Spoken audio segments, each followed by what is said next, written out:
Gamer Type Originals. It's time for something brief. If the original Titanfall was a demo, then Titanfall 2 is the shippable release. This episode is going to focus exclusively on the new game's single-player campaign. It's the future, and you are a rifleman for a vast political faction. A step above cannon fodder, you're spraying bullets at agents of some fascist central power. The geopolitics of this universe have never really felt clear by any means, but not long into your battle, your friend is murdered, and in his dying breaths, he leaves you command of his bipedal mech, or Titan, BT. Now you're on the hook to learn the robotic ropes to take down a cast of evil mercenary bad guys and fascist troops alike. If you're not familiar with Titanfall, imagine Call of Duty with Prince of Persia-esque mobility and giant robots to strap into, offering a full second level of gameplay. Developed by Respawn Entertainment, a team made up of key heyday Call of Duty talent, the first game was pushed out quickly as an early Xbox One exclusive that also saw itself on the Xbox 360, and almost entirely as a $60 multiplayer mode. Granted, it was a really good multiplayer game from the masters of the modern multiplayer shooter,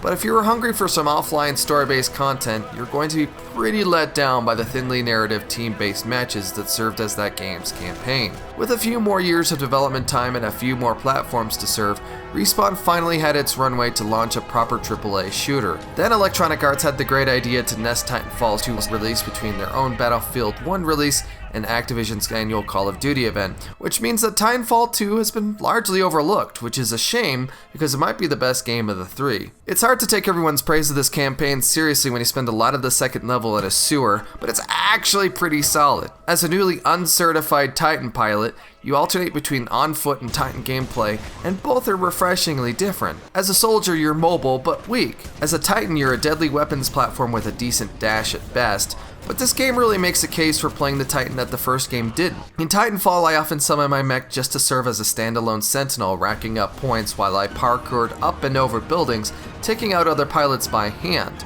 Here, you can quickly change your Titan's weapon and ability loadouts, which gives you plenty of latitude to extinguish enemies big, small, or Austrian.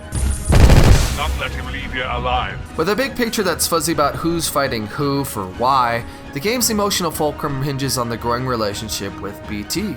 Although the game grants you the slightest agency to interact with your giant mechanized killer robot with dialogue choices, it still does a good job crafting the pathos between you two, whether it's when you're separated in a level, or BT doesn't understand a wry joke, or when he requires your trust before he throws you across a vast expanse. Beyond this and the game's search for a planet-killing mega weapon, the campaign largely feels like a series of set pieces strung together. Despite how big these events are, the campaign doesn't feel epic in the narrative sense, like the most disjointed Call of Duty game would, primarily because you never feel like you're part of that big picture. You spend most of the game with BT weaving through the levels without a support team. Still, some of Titanfall 2's individual episodes are unforgettable, like the moment you gain the ability to flip back and forth in time with the press of a bumper to dispatch enemies and solve puzzles, or watching the fabrication of a city block before your very eyes. All of this, including the game's slower moments, is augmented by how slick the game feels mechanically. Shooting up dudes and blowing up enemy Titans always feels great. Running along walls always feels great.